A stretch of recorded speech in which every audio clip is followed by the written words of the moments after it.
Basic सिखाऊंगा, उसके बाद आप क्वेश्चन करेंगे। इसने पूछा है state whether etch product is defined if so is given dimension A4 5 B5 3।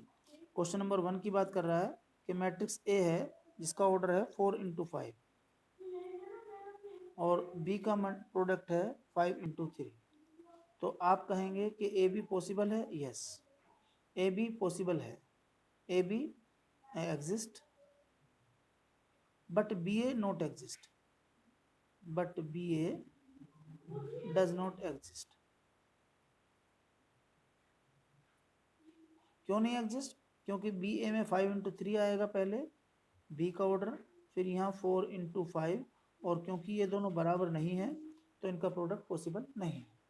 Clear? ये क्वेश्चन दोनों ऐसे ही हैं। आगे लिखा हुआ B is the 5 × 12 matrix A B defines और करेक्टर्स मस्ट बी हैव। अगर कहीं पर बी का ऑर्डर गिवन है हमारे पास, क्वेश्चन नंबर 1 का बी पार्ट, बी का ऑर्डर है 5 × 12 और ए बी डिफाइन है, ए बी डिफाइन है, तो ए बी का मतलब जो ए का एलिमेंट है, कुछ तो प्रॉपर्टी आपके पास होंगी। कैसे डिफाइन होगा? तो ध्यान देना, मैं ए को ऑर्डर m × n ले लेता हूँ और बी का ऑर्डर आपको गिवन है 5 × 12। तो अगर 5 × 12 है तो ये n = 5 होना चाहिए, तभी पॉसिबल है। अब m के बारे में, क्योंकि उसने बोला है 5 कॉलम 2 कॉलम 5 रो 2 रो, इसने तो अच्छा ऑप्शन पूछा है, बता देना। n = 5 का मतलब इसमें 5 कॉलम है, मीन्स ए के पास कितने कॉलम है? 5।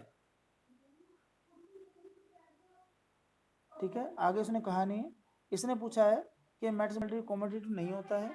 अच्छा, उसने प्रोडक्ट ऑफ ए भी पूछा तो कैसे निकलेगा? हमारे पास कोई रीजन ही नहीं है, बस ये मालूम है कि m × 12 आएगा। अगर वो दे दे प्रोडक्ट वैल्यू तो फिर m भी आ जाएगा। ठीक है, इसमें कुछ दे नहीं रखा है उसने। A is 4/2 matrix, can you find A²? अगर उसने दे रखा है A is 4/2, अगर एक मैट्रिक्स 4/2 का है तो दूसरा मैट्रिक्स भी 4/2 होगा, और इसका प्रोडक्ट पॉसिबल है क्या? पॉसिबल नहीं है, क्योंकि 2 है, ये 4 है, तो आप लिख देंगे नोट। A² वहीं पॉसिबल होता है जहां पर स्क्वायर मैट्रिक्स होते हैं सेम ऑर्डर वाले, क्योंकि कोई भी ऑर्डर सेम होगा तभी हो सकता है। अगर मैं बोलूं कि A² पॉसिबल है तो इसका मतलब ये है कि इसका जो मल्टीप्लाई है ऑर्डर है ए के साथ, दूसरा एलिमेंट भी ए ही है, तो m × n। अब ये तभी एग्जिस्ट करता है जब m = n हो जाए, और अगर m = n है तो फिर ये स्क्वायर मैट्रिक्स हो जाएगा। सो n = m और m × n = n × n या m × n, hence it is a square matrix. ये इंपॉर्टेंट प्रॉपर्टी है कि A² तभी एग्जिस्ट करता है जब वो स्क्वायर मैट्रिक्स हो। ठीक है, नेक्स्ट में हमारे पास क्वेश्चन नंबर 2। मैं इसका 4th पार्ट करूंगा, जो काफ़ी बड़ा एलिमेंट है, बस 9 एलिमेंट निकलने हैं, इससे आपकी प्रैक्टिस हो जाएगी और फिर आप छोटे पार्ट आराम से कर पाएंगे। तो चलिए क्वेश्चन नंबर 2 का हम 4th पार्ट कर लेते हैं।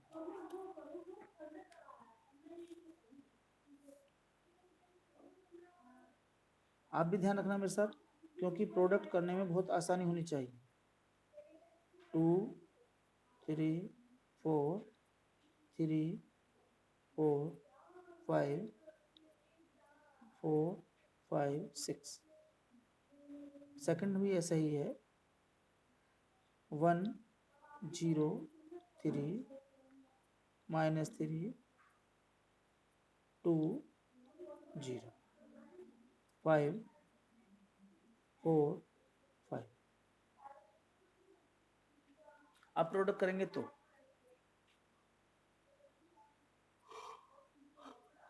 सबसे पहला element, first row first column, corresponding element लेने हैं। 2 1 जा 2 प्लस 3 0 जा 0, 4 3 जा 12,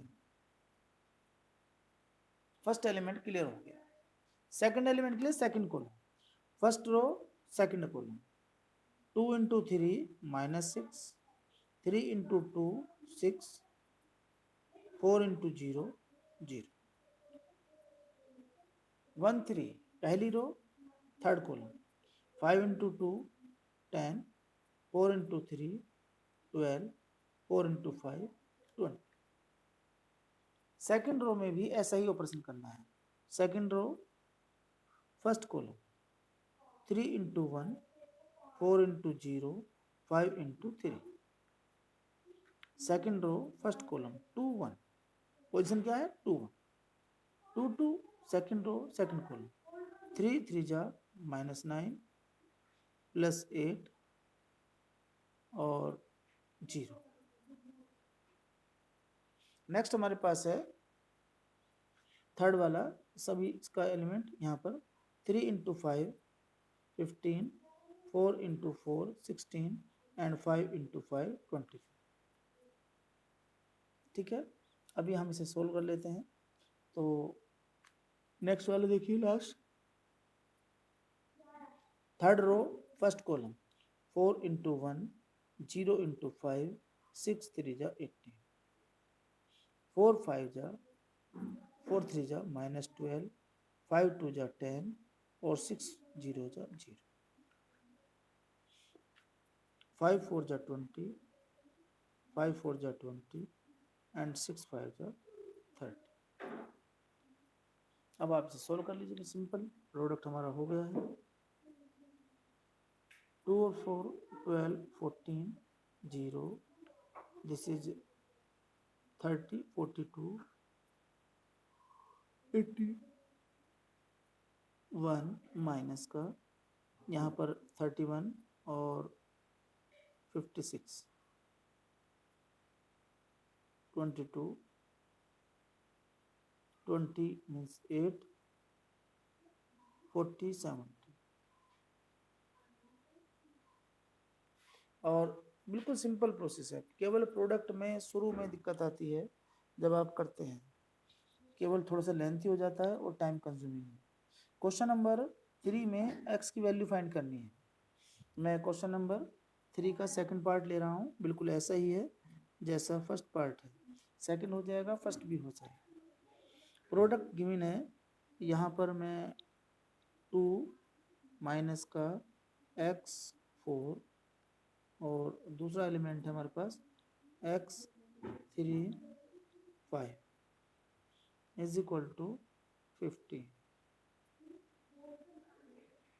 आप देखिए ध्यान से, यहाँ पर 3 रो हैं, 3 into 1 है, सॉरी 1 रो है, 1 into 3 3 कॉलम, उसमें 3 into 1, ये दोनों बराबर हैं, बराबर हैं तो ये दोनों कॉलम कट जाएंगे, 1 into 1 का ऑर्डर आएगा, 1 into 1 मीन्स एक एलिमेंट आएगा। अब आप इसकी मल्टीप्लाई कर सकते हैं, -2x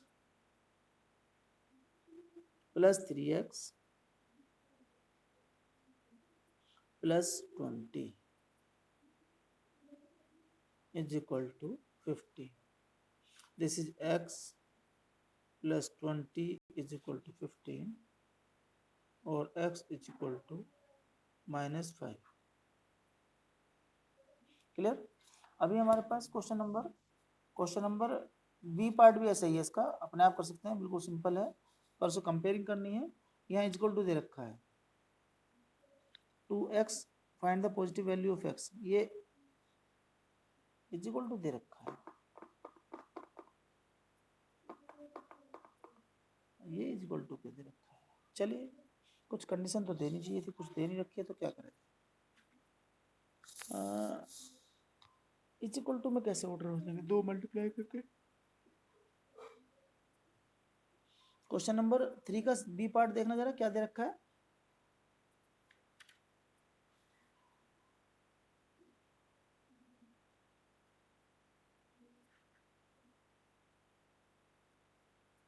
थर्ड का बी पार्ट,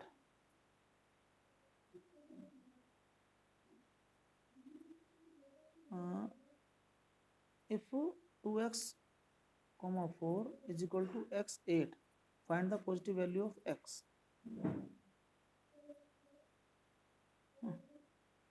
दो मैट्रिक्स अलग अलग दे रखे हैं,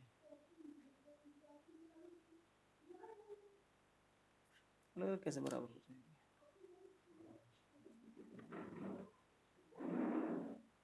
अलग अलग बराबर तो बैठते नहीं, को मैट्रिक्स कैसे करती है इसमें बराबर? कोई क्वेश्चन नहीं दे रखी है।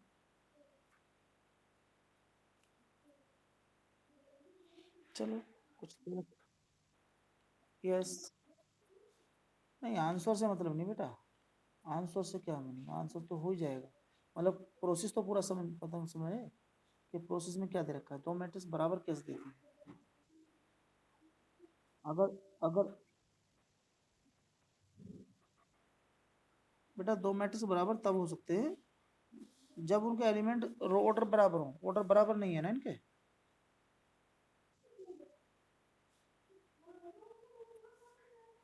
अगर ये ऑर्डर बराबर होते तो इन्हें शो कर सकते थे, अब यहाँ ऑर्डर बराबर नहीं है तो ऐसे ऑर्डर बराबर कैसे लेना है? बेटा आवाज कट रही है आपकी, कोई बच्चा बोल रहा है लीड यूज कर ले अगर लीड है तो, क्योंकि आवाज समझ नहीं आ रही आपकी और कट के आ रही है।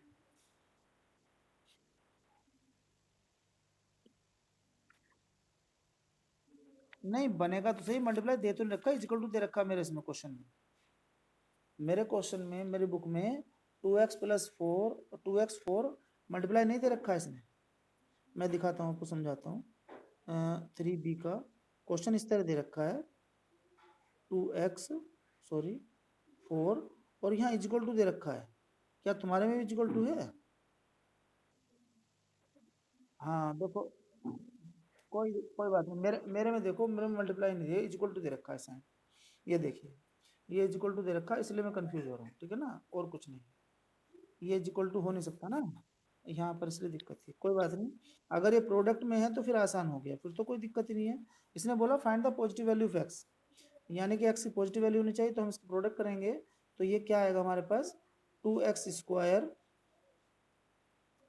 स्क्वायर और -32, ये हमारा मैट्रिक्स ऑर्डर है। और पॉजिटिव वैल्यू का मतलब होता है अगर मैं इसको ग्रेटर देन 0 रखूंगा, 2x² - 32 is equal to 0, x² greater than is equal to 16, so x is equal to 4। Positive value की दो वैल्यू आ रही है हमारे पास, इज इक्वल टू भी नहीं दे रखा है, इज इक्वल टू 0 होना चाहिए था, वो भी नहीं है, वो हमने अपना आप ही लिख लिया है। तो पॉजिटिव वैल्यू इसकी 4 आएगी, वैसे -4 भी है बट पॉजिटिव वैल्यू पूछी है तो इसलिए 4 आ जाएगा, ठीक है ना। क्वेश्चन में कोई दिक्कत नहीं है, बस वो थोड़ा मिसप्रिंटिंग हो रही है। अभी question number 4, A B C दे रखे हैं और इनके प्रोडक्ट करने हैं सिंपल वाले। आपको सिंपल कॉम्प्लेक्स नंबर आते होंगे, क्वेश्चन नंबर 5 इसी से बेस्ड है, मैं 5 कर रहा हूँ, 5 के हिसाब से आपको 4 क्वेश्चन कर लेंगे, सिंपल मल्टीप्लाई है बाकी कुछ नहीं। मैं 5th क्वेश्चन में, क्योंकि इसमें मैट्रिक्स में वो भी आ जाएगा जो आपने कॉम्प्लेक्स नंबर किया था, क्योंकि आपके साथ 11th भी ऐसी ही रही है आपकी, इसलिए मैं थोड़ा सा, बस क्या करूँ, आपकी क्लास ऑफलाइन होती तो मैं आपको कुछ करा देता, कोई बात नहीं, जो भी हो रहा है जैसा ऊपर वाले की इच्छा। 0i और i 0। अब इसने पूछा so that A B is not equal to B A, तो पहले आपको ए बी फाइंड करना पड़ेगा, चलिए फाइंड कर लेते हैं। I first row into this, i into 0 0 0 into i 0, second first row second को i² 0, चलिए दूसरा कर लेते हैं, second row first column 0, this is -i²,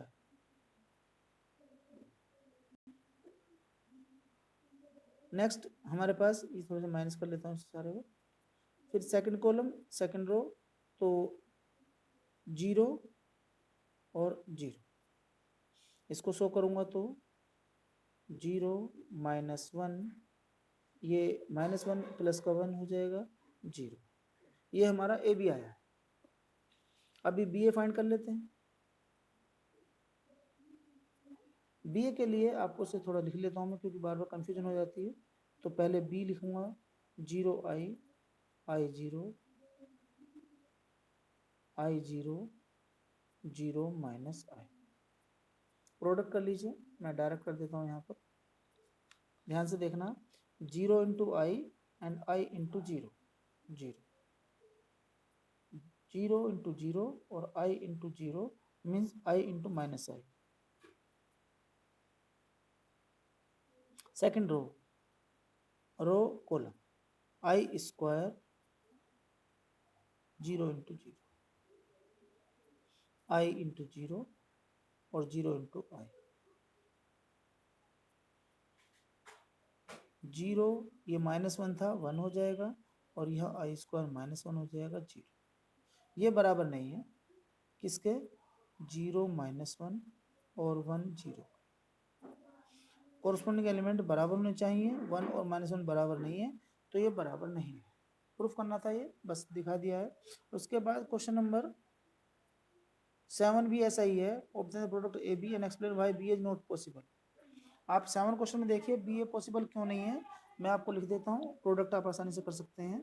7 B का ऑर्डर मेरे पास है 2 रो 3 रो सॉरी और 2 कॉलम, और ए का ऑर्डर हमारे पास है 3 इंटू 3। तो आप लिखेंगे 2 is not equal to 3, so B A not exist, so B A does not exist. Clear. अभी इस क्वेश्चन को प्रोडक्ट के साथ हमारे पास वो कुछ वो मांग लेता है कि according to given condition solve for x solve for y question आएंगे। पहले यहाँ पर मैं आपको दो टर्म्स ए स्क्वायर वाली निकाल लेता हूँ। क्वेश्चन नंबर 9 में दे रखा है, तो इसमें मैं ए बी ये सेकंड पार्ट कर लेता हूँ 9 का। उसमें ए स्क्वायर का मतलब ए को 2 बार मल्टीप्लाई करना है, स्क्वायर ऑफ ईच टर्म नहीं है, 2 बार मल्टीप्लाई ऑफ ए करना है। तो यहाँ लिखा हुआ है A is equal to 2 - 1 and next है 3 2 and B is equal to 1 4। थोड़ा सा लेंथी है ये चैप्टर, क्योंकि समय लेता है, टाइम कंज्यूमिंग है, कोई भी स्टेप आसान नहीं है, तो सब में टाइम लगता है, इसलिए आप थोड़े से परेशान ना हो, क्योंकि ये इजी तो है लेकिन टाइम बहुत खाता है, तो थोड़ा पेशेंस रख के काम करें, आपको आसानी से हो जाएगा। चलिए, मैं 2 इंटू 2 4 और -1 इंटू 3 -3 4 -3 आप डायरेक्ट भी कर सकते हैं, पर मैं अभी आपको थोड़े स्टेप से लिख रहा हूँ क्योंकि अभी आपने शुरुआत नहीं करी है, तो पहले स्टेप में आप डायरेक्ट लिख के चलना 4 -3, सेकंड में -2 -2, फिर अब क्योंकि एलिमेंट तो और कॉलम तो रहे नहीं, तो नेक्स्ट चलिए second row 3 into 2 2 into 3 3 into -1 2 into 2। इसको आप ऐसे लिख सकते हैं यहाँ पर 1 -4 12 और -1, ये आपका ए स्क्वायर आ गया। उसने पूछा 3b A square minus sorry 3a square -2 भी पूछा है, तो अब आप करेंगे 3a स्क्वायर -2b। मैं डायरेक्ट लिख रहा हूँ यहाँ 3a स्क्वायर में निकाल चुका हूँ, 2b को लिख लीजिए 1 4 -1 7। इसको डायरेक्ट लिखेंगे तो यहाँ पर मैं लिख रहा हूँ 3a स्क्वायर, ए स्क्वायर की वैल्यू यहाँ से ली मैंने 3, गलत लिखी है, कहाँ गलत है, एक बार चेक कर लेता हूँ 1 -4 12 -1, आप गलत कह रहे हैं, एक बार मैं ए को चेक कर लूँ 2 -1 3 2 2 -1 3 2 2 -1 3 2 2 2 जा 4 -3, ठीक है, 2 1 जा 2 माइनस के 2 -2, ठीक है, 3 2 जा 6 3 2 3 जा 6 3 -1 2 2 जा सॉरी 4 है, 2 2 जा 4 है, और यहाँ 1 आ जाएगा क्रॉस का, ठीक है, कोई दिक्कत नहीं। अब आप यहाँ पर सोल्व करेंगे तो यहाँ हो जाएगा 3 -12 12 3 जा 36, और यहाँ पर 3 आ जाएगा, -2 ले लीजिए 2 8 -2 और 14। इसको सोल्व कर लेना, आपका आंसर आ जाएगा। 3 कॉरस्पॉन्डिंग एलिमेंट लेते हैं, सेम ऑर्डर होने चाहिए। तो 3 - 2 1, -12 -8 -20 36 माइनस प्लस का हो जाएगा 38, 3 - 14 11। ठीक है, अभी हमारे पास जो टाइम है उसमें क्वेश्चन शायद कम हो पाएगा। फाइंड द वैल्यू ऑफ के, क्वेश्चन नंबर 10। ऐसे क्वेश्चन बहुत आते हैं के की वैल्यू फाइंड करने के। मैं थोड़ा सा हिंट लिख देता हूँ आपको। के फाइंड करने का तरीका ये हुआ कि यहाँ दे रखा है के A square is equal to 5a minus 21 लिखा हुआ, सॉरी 21i। इसमें क्या करना है आपको, पहले आपको ए स्क्वायर निकालना है। ए स्क्वायर मीन्स ए की 2 बार मल्टीप्लाई करनी है। ठीक है, उसके बाद के उसमें ईच कोरस्पॉन्डिंग एलिमेंट में होगा जो भी मैट्रिक्स होगा। यहाँ पर आप 5a कर रहे हैं, मैं 5a निकाल रहा हूँ, देखो ध्यान से। 5a ए के साथ हमारे पास टर्म है, तो कहाँ गया, ये रहा 5 0 0। चलो मैं 5 पहले पूरा एलिमेंट लिख देता हूँ, काफ़ी कंफ्यूजन वाला हो जाएगा वरना। 0 3 -7 5। इसको डायरेक्ट